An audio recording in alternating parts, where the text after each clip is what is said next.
Yeah, I'm so glad that this stage is warmed with such delightful, creative, wonderful people. Makes it easier to stand here. Do you want this further? All right. I don't like microphones. I like this, but that's. I'll help you out. I'll see. Thank you, James. Got it. All right. That's what I want to do when I get to. Okay. That's yeah. It's very strange. So I didn't know I was going to say this. Sitting in front of me is a man that joined me, didn't know me, on a weekend 24 years ago. And during that weekend, I created a mission. And that mission was to create a world of safety by teaching and modeling self-knowledge and intimacy. And this is in line with my mission. I also need to say that my shadow mission is to perceive danger and to quiet and maim and shut down until I am completely alone in the world. And the tremendous amount of love that I feel in here is what brings me to stand here with you. So thank you, Rich.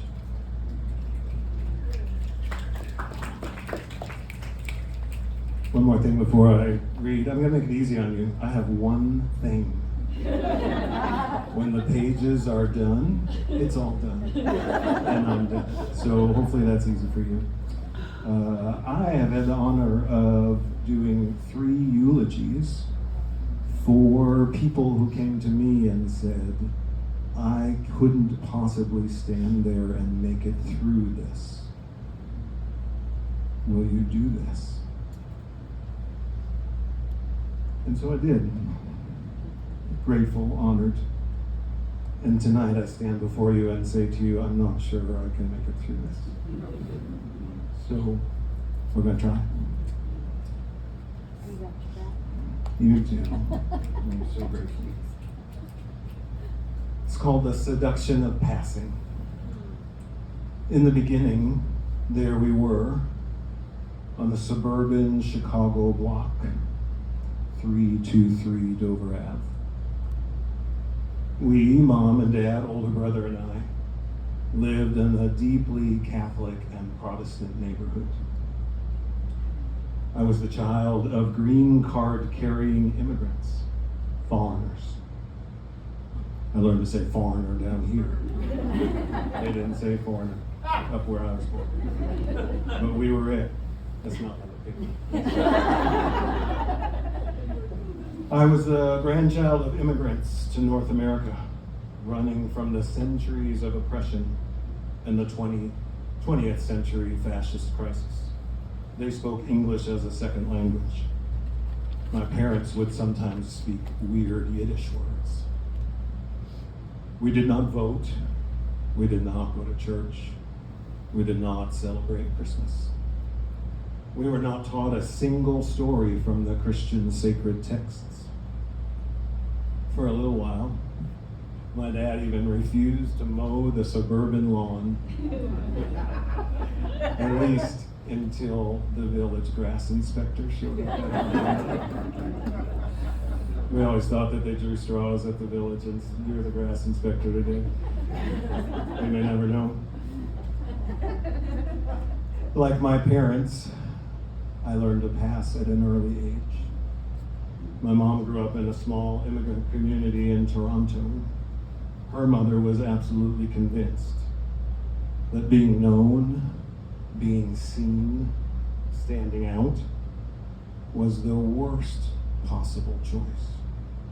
To this day, my mom walking in a restaurant feels like every person in the restaurant is evaluating her. Both my parents went to Hebrew school. Both grew up in Jewish kosher homes. Both were only allowed to date in their Jewish community.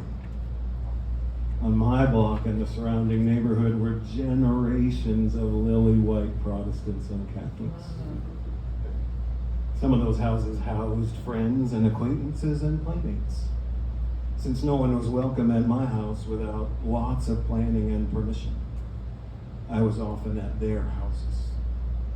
This was the 70s. Like herd animals on the savannah, kids were allowed to roam free. Unless there was clear and present danger. My friends' parents and older siblings to me. Oh, that red hair. You must be Irish Catholic. Me, silence. Crickets. Blank stare with a half smile. Voiceless. Passing. I learned to pass early on. Passing was the easiest choice of my life. It was automatic. Behind my conscious mind, my whole nervous system had been programmed. I passed to survive. I passed to be safe. I passed to hide. I passed to honor the generationally inherited fear and shame. I was a Jew and a first-generation U.S. citizen with green card-carrying foreign parents. My parents knew that 2/3 of their extended family did not survive World War II simply for being born into the Jewish families they found themselves. Between the ages of 7 and 10, I personally learned the necessity of passing regardless of my generational history. My dad was an atheist who made fun of and loathed the sacred texts of my neighbors. I was one of only 3 kids in my grade school class of about 75 kids who lived in a single-parent home. My dad moved from my house into the home of another family. He slept in their mom's bedroom. Our first visitation was in somebody else's home with somebody else's kids. In my free time, and I had a lot, I loved to watch televangelists. God hates divorce. God hates adultery. Jesus saves. He is the only answer. And there was more than the public data I was doing everything to avoid. There was the private data I had locked up inside. I had too much alone time, did I mention that? And I felt deeply lonely even when I wasn't alone. I was being abused by the babysitter and her boyfriend. There was mental illness and addiction in my family. From ages 7 to 10, I had serious suicidal ideation. I remember more silence on my part in the school counselor's office. Even more silence on my part in the psychiatrist's office. Oh yes, and then there was the little fact that by the time I was 10 years old, I had worn every single one of my mom's clothing outfits over and over and over and over again. I dreamed of just walking out to the mailbox in my mom's clothes. I dreamed of walking further than the mailbox to school. The seduction of passing grew deeper. Today, I know that over 40% of male-type people will cross-dress at least one time in their life. Today, that I know that about 2% of male-type people regularly cross-dress or live full-time. Heck, that's 12 times as many people who have red hair and blue eyes.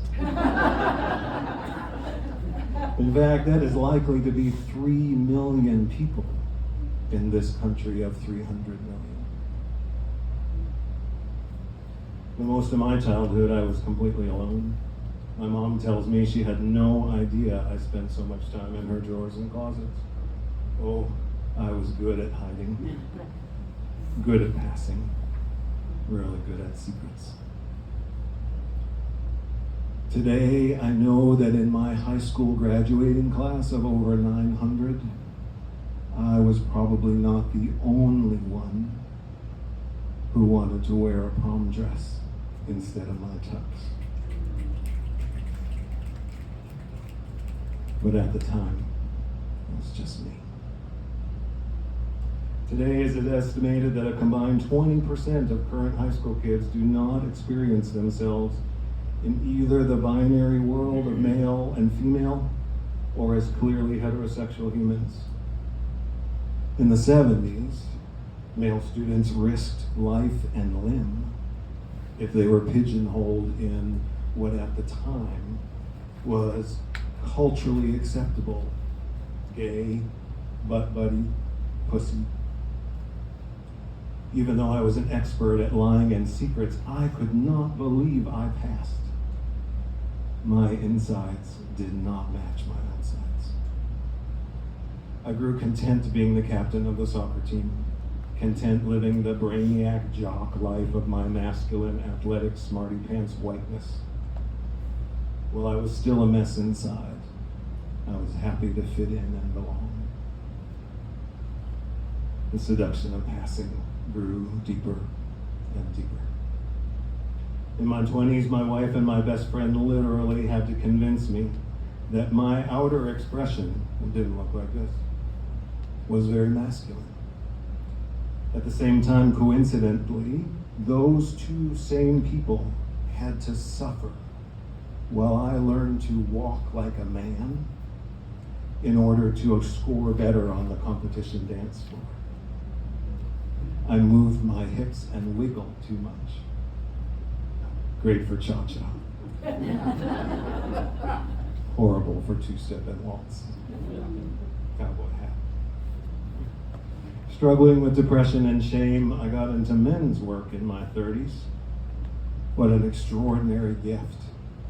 At 33 years old, I felt like a man in a circle of men for the very first time in my life.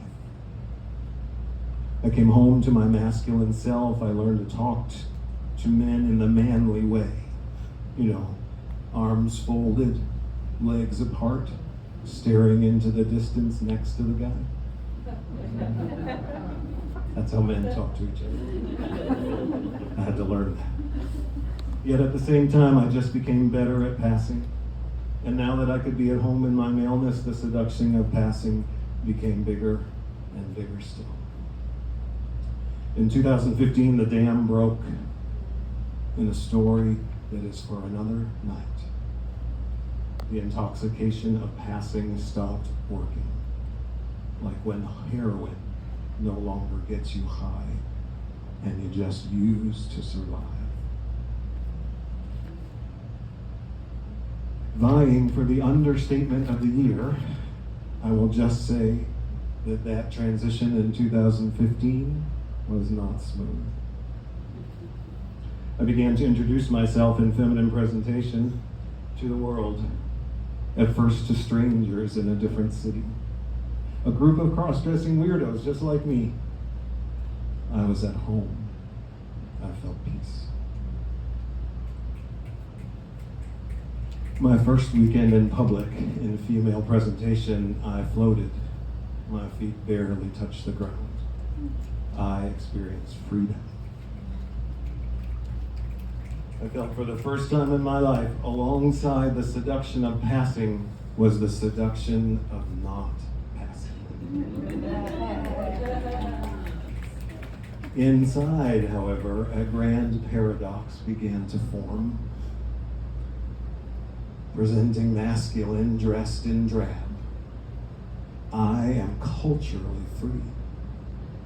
I have all the privilege, safety, power, and freedom that my middle-aged white maleness affords me.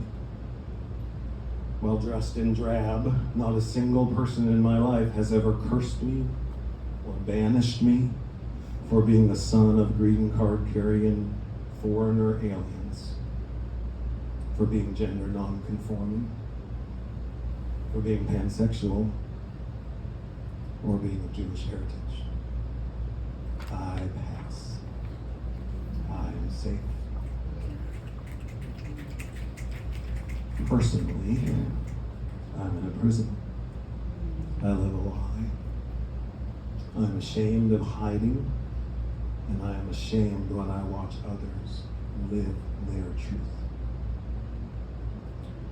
Presenting masculine dressed in drab, I am affirmed for my gentle nature, for being able to access my feminine side, for being a safe man. I have built a wonderful career and community by being a safe man. A career and community that I am deeply grateful, where I feel loved, where I feel respected, where I feel affirmed and welcomed.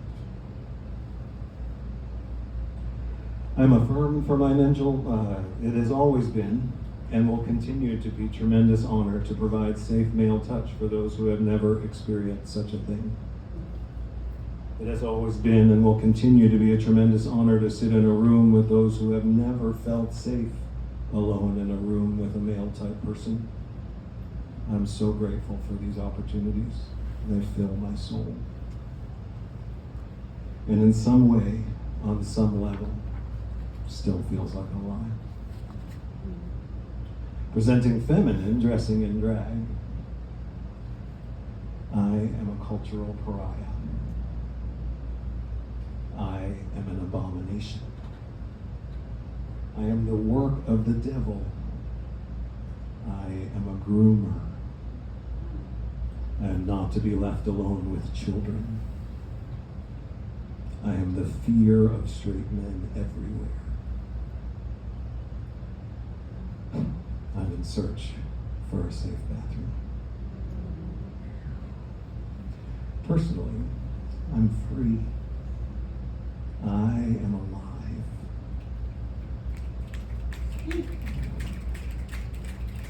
I'm at home. And in my culturally appropriate fake boobs, padded bottom, and makeup, I am something of a lie. Culturally, I lose my privilege. I'm at risk of breaking actual laws, of being assaulted, either because I pass as a female or because I don't. Oh, but I'm free to be my authentic self on the dance floor. When I look in the mirror and I see the one who no one else was ever allowed to see, and know that the world is seeing this authentic part of me, my spirit soars. I am free. Last year on Father's Day, dressed in culturally acceptable masculine attire and sporting my usual unkempt facial hair, I drove through the amazing Appalachian Mountains. I drove through the corners of Georgia, North Carolina, and Tennessee, through valleys and mountains filled with rural holy houses of Baptists, Methodists, Southern Baptists, Church of Christ, Evangelicals, Pentecostals, and uncounted other Christian God-loving denominations. Trump signs in almost every yard. Crosses and American flags everywhere. The day was pristine. I drove in silence for hours. As I drove in silence, the phrase, "the seduction of passing," kept running through my mind. Meanwhile, I wrote articles for magazines and essays for social media in my mind. Meanwhile, I felt safe. Not a single person who saw me that day could or would immediately judge.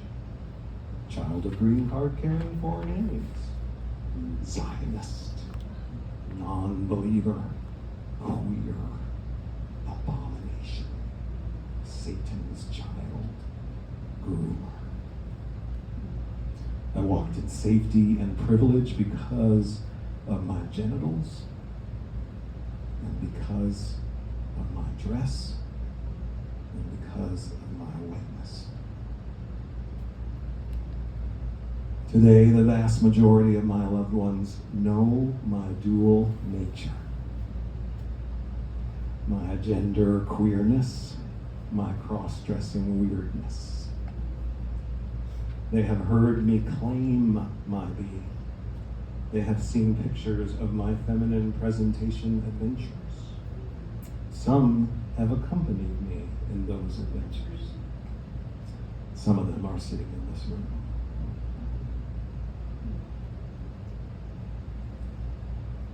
In male presentation and female presentation, I feel loved and accepted in my circles. I have a deeper peace and less shame than I have ever had in my life.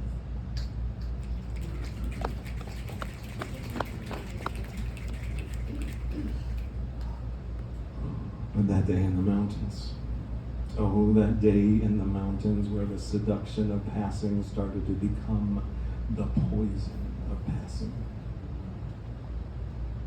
Terrified and elated, that day drives me to stand here with you, looking as I do.